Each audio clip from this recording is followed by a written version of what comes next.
Titin. Waalaikumsalam, Mbak. Iya, Bu Titin, saya minta waktunya ya. Pada kesempatan kali ini saya ingin melakukan supervisi terhadap proses coaching yang akan Bu Titin laksanakan. Baik. Nah, sebelum coaching memang ada yang ingin saya tanyakan dulu ya. Kemudian saya juga nanti akan mengamati proses terjadinya coaching. Kemudian izinkan saya untuk menyampaikan ya rubrik penilaian ya akan saya amati ketika nanti proses coaching tersebut terjadi. Yang pertama adalah apakah sudah sesuai dengan alur data, kemudian apakah sudah memberikan pertanyaan-pertanyaan berbobot sesuai dengan kata kunci yang disampaikan oleh coaching. Kemudian saya juga mengamati jawaban dari coaching apakah sudah sesuai dengan yang ditanyakan, dan juga tentunya disesuaikan dengan prinsip coaching, yaitu kemitraan, proses kreatif, dan memaksimalkan potensi. Oke, baik, mungkin itu tadi rubrik penilaiannya. Kemudian selanjutnya saya akan melakukan pertanyaan Bu Titin ya terkait coaching yang akan Bu Titin laksanakan hari ini. Menurut Bu Titin, kompetensi apa yang ingin Bu Titin kembangkan dalam proses coaching hari ini? Dalam proses coaching nanti akan saya kembangkan kemampuan saya dalam kehadiran penuh, kemudian mendengarkan aktif, dan juga mengajukan pertanyaan-pertanyaan yang berbobot. Oke, menurut Bu Titin di antara kompetensi inti coaching tersebut, kompetensi mana yang lebih spesifik yang ingin Bu Titin kembangkan?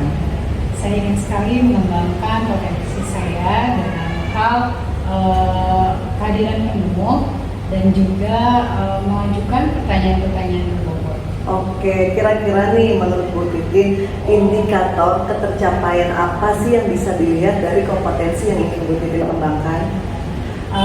Saya akan merasa berhasil dengan coaching yang saya lakukan terhadap coaching, yaitu dengan melihat coaching saya dapat mengungkapkan masalahnya dengan nyaman, kemudian coaching saya dapat menemukan sendiri solusi-solusi dari permasalahan sesuai dengan potensi yang beliau miliki. Oke, jadi indikator ketercapaian itu bisa dilihat dari coachingnya ya, bisa menemukan solusi atas permasalahannya sendiri. Oke, baik, Bu Titin, terima kasih ya. Semoga proses coaching hari ini dapat terlaksana dengan baik. Sukses selalu untuk Bu Titin. Semangat. Semangat terus.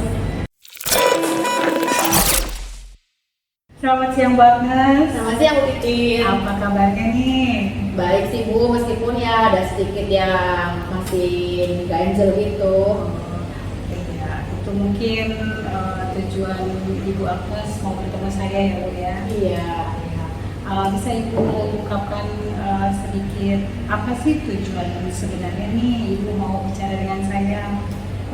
Jadi saya itu ada masalah di sekolah ya, Bu ya. Saya ingin, tujuan saya untuk Bu Titin ini ingin menyelesaikan masalah tentang kegiatan di sekolah, Bu, yang ketika tampil hari Kamis dan kelas seni itu hanya ya itu aja gitu, Bu. Maksudnya tidak ada variasi dari anak-anak. Apakah nanti setelah bertemu dengan saya, Ibu ingin nih Ibu mendapatkan apa? Jadi yang saya inginkan, hasil yang saya harapkan tentunya nanti anak-anak lebih dapat memaksimalkan potensinya, Bu. Jadi mereka sesuai bakatnya itu dapat tampil dengan percaya diri. Seperti itu sih, Bu, yang saya inginkan. Apakah dalam kegiatan tersebut Ibu sebagai koordinatornya? Bukan sih, Bu, saya bukan koordinator. Tapi setiap kelas kan mempunyai tanggung jawab masing-masing ya untuk kelasnya itu. Nah, anak-anak itu bagaimana ya, Bu ya, ketika mereka sudah kan mereka dulu dari awal sudah memiliki bakatnya masing-masing. Ada yang menari, ada yang silat, ada yang marawis, ada yang menggambar, melukis. Tapi ketika nanti waktu mau pentas, Bu, sudah latihan nih ya, seminggu sudah latihan nih mereka. Pas hari hanya mereka itu kayak melempem gitu, Bu, jadi tidak mau tampil. Jadi ya tampil itu kebanyakan yang tari-tari aja karena mereka mengikuti tren TikTok ya mungkin ya, jadi tari tembak itu apa mereka semangat untuk menampilkan itu. Sedangkan yang lain itu seperti merasa kemudian kayak rendah diri atau bagaimana gitu, Bu. Jadi kayak belum keluar gitu, Bu. Jadi kalau saya simak, jadi anak-anak dengan minat selain tari mereka kurang motivasi untuk tampil gitu ya. Iya, betul. Apakah Ibu sudah mencoba untuk mengkomunikasikannya dengan guru-guru kelasnya? Sudah Bu, waktu itu kami sudah kita melakukan hal yang sama, kita kemudian membicarakan penyelesaiannya, akhirnya kita berkomitmen Bu untuk melatih anak-anak gitu kan dengan ekstra lah ya Bu ya. Tapi sama saja Bu sih Bu, hasilnya ya anak-anak itu waktu awal-awal itu ya Bu saya ini latihan ya gitu ya, hari saya siap Bu gitu. Tapi nanti pas hari-harinya seperti itu lagi Bu, jadi cuma 1-2 kelas lah yang ada kemajuan, tapi selebihnya itu belum ada yang kemajuan signifikan gitu begitu ya. Apakah dari hasil percakapan dengan teman atau rekan sejawat Ibu, adakah solusi-solusi yang mungkin yang lebih baik untuk mengatasi masalah tersebut? Terus terang sih belum ada ya Bu ya, tapi saya baru ada yang ada di pikiran saya saja sih Bu, belum saya sampaikan ke kepala sekolah maupun ke guru-guru. Nah, kalau saya perhatikan Ibu tadi mengatakan bahwa Ibu hanya memiliki idenya, tetapi masih ada di dalam pikiran sendiri. Kapan waktu yang tepat Ibu akan menyampaikan kepada kepala sekolah agar masalah ini dapat segera teratasi? Mungkin secepatnya ya Bu ya, saya inginnya saya itu menyampaikan kepada kepala sekolah tentang saya mempunyai ide untuk mengajak kembali selain guru juga orang tua Bu. Saya ingin menemukan antara guru dan orang tua, semoga karena dengan dilatih di sekolah saja tidak cukup Bu menurut saya, jadi supaya orang tua juga memiliki tanggung jawab, dan saya kira juga perlu ada tambahan untuk melatih ekstrakurikuler Bu, karena di sekolah saya itu dengan potensi siswa yang beragam, banyak sekali kan ya Bu ya, ada yang bisa tari, rupa, kemudian musik, drama, tapi ekstra yang ada di sekolah itu cuma 4 Bu, hanya pramuka, tari, marahus dan silat. Itu menurut saya sangat kurang, belum memfasilitasi siswa. Jadi saya inginnya yang ada di pikiran ya, saya belum membicarakan ini, saya ingin bertemu dengan kepala sekolah selain membicarakan tentang komitmen antara guru dan orang tua. Saya juga ingin kepala sekolah itu kalau bisa menambah lagi ekstra yang ada di sekolah, sehingga siswa itu ketika nanti tampil yang percaya diri tidak hanya yang ada di ekskul itu, tapi semua yang misalnya yang belum terfasilitasi sekolah nanti juga akan tumbuh percaya diri, karena mereka juga punya pelatih yang handal, yang profesional, seperti itu sih Bu menurut saya. Tadi dari selain nari ada ekskul pramuka, maralis, dan satu lagi Silat. Apakah dari yang lain itu ada tampilan atau tapi tetap hanya menari saja? Dulu sih ada Bu, tapi sekarang setelah lama-lama itu ngendor Bu, jadi cuma tari-tari itu aja Bu. Jadi dari pelatih ekskul yang sudah ada pun kurang motivasi untuk anak-anaknya ya. Iya. Jadi solusi yang terbaik, yang terdekat nih, yang paling urgent, yang menurut Ibu mesti harus didahulukan agar anak-anak nih bisa timbul motivasi untuk berkreasi itu lebih meningkat lagi, apa yang Ibu lakukan? Dalam waktu dekat mungkin yang paling gampang, yang paling mudah saya lakukan itu ya koordinasi dengan guru ya Bu ya, yang paling memungkinkan, karena untuk menambah ekskul kan terkait anggaran, itu jangka panjangnya, tapi jangka pendeknya koordinasi dengan guru dan orang tua itu sih Bu yang saya inginkan supaya lebih ada kemajuan gitu Bu. Apakah dengan berkonsultasi dengan rekan-rekan Ibu dapat Ibu pertanggungjawabkan untuk dapat meningkatkan kegiatan kreasi tadi untuk menjadi lebih boom lagi? Bisa sih Bu, jadi nanti mungkin setelah guru-guru juga mempunyai komitmen dengan orang tua murid juga, kita akan membuat satu komunitas baru, yaitu komunitas tentang praktik kebiasaan itu Bu. Jadi nanti setiap seminggu sekali mungkin kita ada evaluasi sehingga ada perbaikan dari yang sebelumnya, seperti itu sih Bu.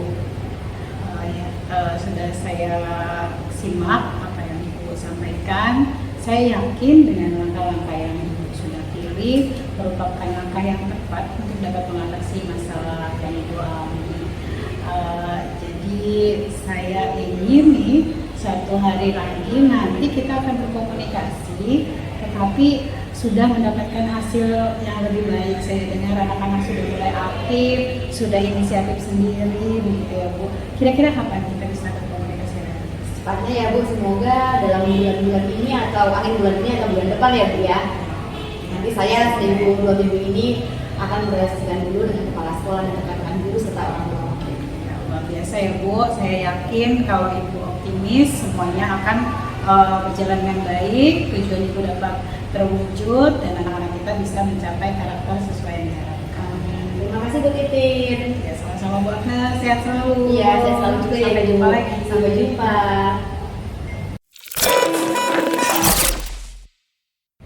Halo Bu Titi. Halo Bu Aul. Iya, baik Ibu. Tadi saya sudah mengamati ya proses coaching yang sudah Bu Titi laksanakan. Baik, gimana tadi proses coachingnya? Apakah berjalan dengan baik? Alhamdulillah lancar Bu.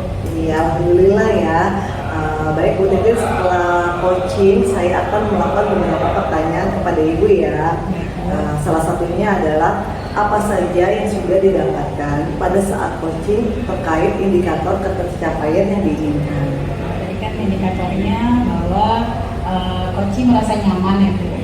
Kemudian yang kedua dapat menemukan solusi berdasarkan potensi diri untuk mengatasi masalah yang dihadapi, dan itu semua menurut saya dalam pencapaian coaching tadi sudah terlaksana Bu. Bahwa tadi coach saya Bu Agnes dapat dengan lugas, nyaman bercerita tentang masalahnya dan juga menemukan sendiri solusi atas masalah yang dihadapi. Oke, jadi tadi dalam proses coaching tersebut, coachingnya sudah merasa nyaman ya, sehingga coaching tersebut bisa menemukan solusi dari permasalahan yang sedang dialami. Baik, saya ingin menyampaikan catatan hasil observasi hari ini ya Bu Titin. Yang pertama yaitu Bu Titin sudah berhasil melakukan proses coaching sesuai dengan alur cerita. Kemudian juga Bu Titin juga sudah fokus mendengarkan coaching dan juga artinya ya sudah ada kehadiran penuh, sudah menjadi pendengar yang aktif dan juga melakukan pertanyaan berbobot sesuai dengan kata kunci yang disampaikan oleh coaching. Luar biasa ya Bu Titin, proses coaching hari ini ternyata dapat terlaksana dengan baik dan Ibu sudah sukses melakukan ke depannya. Semoga ke depannya proses coaching juga dapat berjalan dengan baik dan lebih baik lagi. Ya, ada satu lagi Ibu yang ingin saya tanyakan. Nah, untuk kedepannya nih, kira-kira kompetensi apa lagi sih yang ingin dikembangkan berdasarkan hasil coaching hari ini? Saya ingin terus berlatih melakukan coaching dengan rekan sejawat, dengan murid atau bahkan mungkin orang-orang ada di sekitar saya di luar dunia pendidikan. Saya ingin mempertajam lagi tentang tirta. Jadi saya ingin mengajukan pertanyaan-pertanyaan coaching dengan menggunakan alur tirta tanpa harus menghafal-hafal apa itu singkatan dari tirta, tetapi mengalir begitu saja. Selanjutnya saya akan terus belajar bagaimana menjadi pendengar yang baik dan juga bagaimana memberikan pertanyaan-pertanyaan berbobot sehingga potensi dari coach saya dapat terus berkembang untuk mengatasi masalah yang dihadapinya sendiri. Iya, baik. Jadi kompetensi yang ingin dikembangkan lagi itu lebih memperdalam alur cerita ya, biar supaya ketika tadi proses coaching mengalir begitu saja. Kemudian juga mendengarkan dengan baik dan juga bisa mengajukan pertanyaan berbobot kepada coaching ya. Baik Bu Titin, terima kasih karena sudah melakukan coaching dengan baik. Semoga kedepannya Bu Titin dapat melaksanakan coaching lagi. Sukses selalu Bu Titin.